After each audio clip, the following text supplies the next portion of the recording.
Satu hal yang gue takutkan ketika punya banyak uang, kalau gue punya banyak uang ya, kalau itu adalah gue tuh jadi takut kalau gue nggak bisa menghargai orang lain.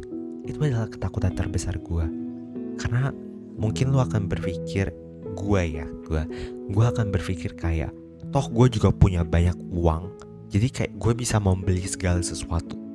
Itu adalah ketakutan terbesar gue ketika gue punya banyak uang dan gue berpikir bahwa gue bisa membeli segala sesuatu dengan uang yang gue punya.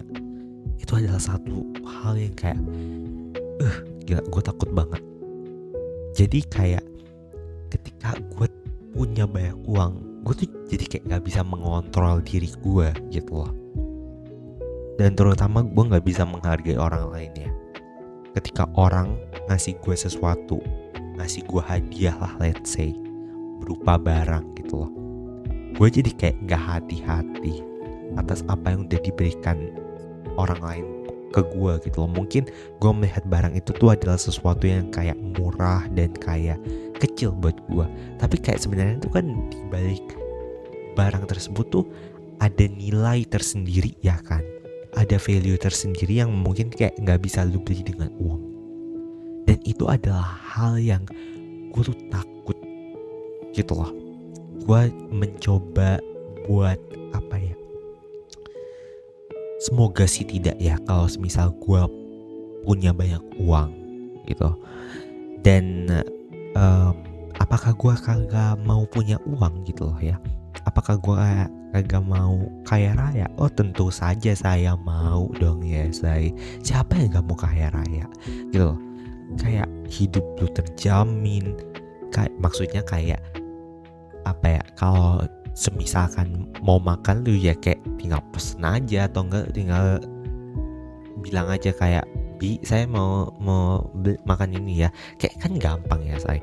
Kayak lu bisa tinggal di rumah yang mewah, lu punya bisa beli barang lah pokoknya tanpa perlu mikirin nilainya tuh berapa gitu loh. Kan itu kan enak ya say, kalau kayak gitu kan enak. Cuman ya again tadi gue tuh takut gitu loh, takutnya gue gak bisa menghargai suatu hal dengan baik gitu loh.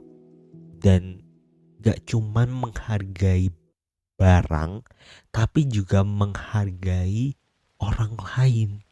Itu adalah hal yang gue takut gitu loh. Suka lagi, mohon maaf tadi salah ngomong. Tapi itu adalah jujur ketakutan gue gitu loh. Dan makanya gue rasa ya, kayaknya gue cuman kepengen jadi orang yang sederhana aja sih, banyak duit tapi kayak yang gak crazy rich lah pokoknya. Aduh kok gue jadi kayak gini, mohon maaf ya jadi curhat. Tapi memang podcast gue ini kan dipenuhi dengan curhatan gue ya kan. Jadi kayak gini, kenapa sih gue pengen ngebahas hal ini? Jadi ini tuh berkaitan sama kejadian yang gue hadapin, yang gue alami kemarin. Nah, jadi suatu ketika gue tuh lagi pergilah ke mall buat beli suatu barang tertentu. Nah, habis itu gue duduk di mall itu, dan tiba-tiba ada dua orang, yaitu ibu sama anak, pergilah tuh ke counter HP gitu loh. Nanya lah mereka kayak, Mbak bisa servis HP nggak, kayak gini-gini. Oh ini HP-nya bermasalah kayak gini. And then habis itu mbak yang jaga di counter itu tuh bilang kayak gini, ini HP-nya kagak mau diganti aja mas gitu, nggak mau beli baru aja, soalnya ini tuh udah yang seri lama gitu loh. Kayak kalau abis itu mbak-mbaknya juga bilang kayak kalaupun mau diservis mesti nunggu dulu buat dicek-cek dan segala macamnya lah, dia bilang kayak gitu. Dan kayak si ibunya ini tuh menolak gitu loh. Si ibunya ini tuh menolak supaya HP-nya itu tuh diganti yang baru. Dia cuma mau supaya HP-nya itu tuh dibenerin, diservis, jadi kembali bener. Itu yang diinginkan sama ibunya. dalam hati gue jujur gue nggak ada ngejudge ataupun ngejulit ya say, tapi kayak gue tuh mikir juga sama kayak sama mbak si penjaga konternya ini, kenapa kayak nggak beli baru aja, toh lu juga punya uang kan buat beli HP yang baru gitu loh ya kan. Dan akhirnya karena di counter yang ini itu lama prosesnya, akhirnya mereka pindahlah ke counter yang lain gitu loh. Nah pada saat gue ngeliat mereka ini, gue ngerasa bahwa wow, sebegitunya loh. Gue rasa gitu ya, HP yang ini cuma asumsi gue doang ya, tapi semoga asumsi gue ini bener atau salahnya bodoh amat, tapi semoga asumsi yang gue pikirkan ini tuh bisa menjadi pelajaran buat lo. Asumsi gue adalah kayaknya tuh HP itu tuh dibeliin sama anaknya buat si ibu ini. Dan gue tuh melihat kayak wow, ibu ini tuh benar-benar yang kayak sangat amat menghargai barang. Kayak dia gak mau diganti yang baru. Padahal gue yakin anaknya tuh pasti punya duit gitu loh buat beliin ibunya yang baru, buat beliin ibunya tuh HP yang baru, karena anaknya ini tuh udah kerja gitu loh. Dan kayak sebegitunya gitu loh. Dan gue rasa kayak ini cuman pikiran gue ya, mungkin si ibu ini gak mau ngejual HP-nya itu mungkin karena kayak ada kenangan di balik HP itu. Mungkin kayak ada kerja keras dari anaknya supaya anaknya itu tuh bisa ngebeliin ibunya tuh HP gitu. Dan gue rasa kayak ibunya ini tuh tahu gitu apa value dari HP itu selain daripada harganya. Ada nilai tersendiri gitu loh yang kayak gak bisa dibeli dengan uang dari HP itu. Kerja keras anaknya, hadiah, doa anaknya gitu loh buat dia. Kayak itu tuh jauh lebih berharga. So makanya itu tuh gue tuh pengen itu adalah ketakutan gue sih sebenarnya. Kalau misalkan gue punya banyak uang, apakah gue bisa gitu loh kayak ibu ini gitu loh, menghargai hal-hal yang kecil gitu loh. Dan dari situ gue belajar sih banyak hal. Dan sama gue ada pengen satu hal yang pengen gue mention. Jadi gue nggak tahu ya apakah ini tuh benar-benar ada di film Spider-Man atau enggak, tapi gue pernah denger ini dari seseorang yang suka nonton film. Jadi orang ini tuh bilang kayak gini, katanya ada salah satu kalimat dari film Spider-Man, bunyinya tuh kayak gini, great power comes with great responsibility. I don't know apakah itu tuh benar atau enggak, tapi that is fact. Kenapa? Karena kayak gini, gue yakin orang-orang di luar sana yang punya jabatan, yang punya yang punya harta, yang punya kekuasaan, itu tuh mereka pasti sebelumnya tuh udah dipersiapkan. Orang-orang yang punya kuasa, yang punya kemampuan untuk influence orang lain, gue yakin bahwa mereka sudah dipersiapkan. Dan gue yakin bahwa mereka sebelum mereka mencapai posisi mereka yang sekarang, mereka udah dibentuk dulu menjadi seseorang ya yang kayak gitu loh. Mereka tuh udah melalui banyak proses sehingga mereka tuh bisa mencapai di titik itu. Dan banyak orang yang kayak mungkin julid gitu ya, kayak tuh orang tuh pasti kayak punya duit banyak karena ini gitu loh. Kayak dia tuh cewek pulang malam terus tapi duitnya banyak, atau enggak kayak di rumah doang tapi duitnya banyak.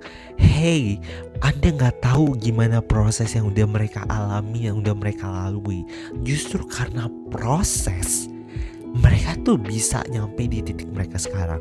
Makanya nggak heran gitu loh ya kan, ada crazy rich di luar sana yang benar-benar rich gila mampus gitu loh ya, yang kaya raya banget, yang kaya raya sampai 7 turunan, tapi kayak mereka tuh tetap humble, mereka tetap yang kayak benar-benar rendah hati gitu loh. Mereka nggak suka menyombongkan apa yang mereka punya ke orang lain gitu loh. Dan itu tuh mengajarkan gue bahwa great power comes with great responsibility. So jangan julid gitu loh. Jangan julid dan jangan iri ketika seseorang itu tuh bisa nyampe ke titik mereka yang sekarang, udah bisa nyampe ke titik yang tinggi. Semuanya itu tuh melalui yang namanya proses. So jangan julid gitu loh kalau tetangga lu, kalau rumput tetangga lu lebih baik daripada lu. Mereka motongin rumput tiap hari, lu nya goler-goleran gitu ya kan di kamar, di tempat tidur. Ya gimana gitu loh. Makanya kayak through the processes mereka bisa menjadi diri mereka yang sekarang. Karena proses lah mereka dibentuk. Karena mereka dibentuk, mereka bisa jadi orang yang humble. Even though mereka punya kekuasaan, although mereka punya kekuasaan, mereka punya harta, punya kuasa untuk mengatur atau menginfluence orang lain, tapi kayak mereka tetap humble. So menurut gua itu adalah hal yang kayak perlu kita persiapkan gitu loh. Kalau lu pengen jadi kaya, maka lu harus siap dibentuk gitu loh. Kalau lu pengen kaya, ya lu harus melalui berbagai macam proses. Dan yang namanya diproses, dibentuk, itu gak enak sampai kapanpun. Yang namanya dibentuk, itu gak enak. Lu harus melalui yang namanya naik turunnya kehidupan, berkali-kali jatuh di lubang yang sama mungkin gitu ya. Dan itu harus dilakukan gitu lah, dan harus dilalui juga supaya lu bisa mencapai titik lu yang sekarang. So gue berharap kita semua tuh bisa belajar sih. Yang paling penting itu adalah belajar menghargai sesuatu, menghargai yang namanya barang, menghargai uang, menghargai effort orang lain, menghargai juga waktu orang lain, waktu yang diberikan orang lain buat kita gitu loh. Kesempatan juga, itu adalah hal-hal yang perlu kita coba untuk hargai gitu loh. Even though kayaknya gak semua orang, dan sometimes pun gue juga kayak kadang gue juga gak bisa menghargai orang lain, tapi kayak kita perlu belajar sih. Kita perlu belajar karena kayak gini. Ini ada kaitannya juga sih sama podcast gue yang judulnya Saling Menghormati. Kalau lu pengen dihargai orang lain, maka lu juga harus menghargai orang lain gitu. Sebelum lu minta supaya orang lain itu tuh menghargai lu, maka lu harus terlebih dahulu menghargai orang lain gitu loh. So gue berharap kita semua bisa tetap menjadi orang yang humble gitu loh. Even kita punya kuasa gitu loh. Even kita punya kendali atas orang lain, tapi belajarlah untuk tetap humble, tetap rendah hati, dan jangan menyalahgunakan kekuasaan lu, jangan menyalahgunakan jabatan lu, jangan menyalahgunakan juga kekayaan lu ataupun harta lu gitu loh. Karena again, great power comes with great responsibility. Ada tanggung jawab, ada sesuatu hal yang harus lu lu tanggung gitu loh ketika lu tuh punya kekuasaan yang tinggi gitu loh, punya influence yang tinggi buat orang lain. So maybe that's all and that's it. Thank you so much banget buat teman-teman semuanya yang udah mau ngedengerin podcast ini sampai habis. Thank you so much banget, dan gue sangat amat berterima kasih. Love you guys, love you all. See you guys on next episode. Bye. Bye.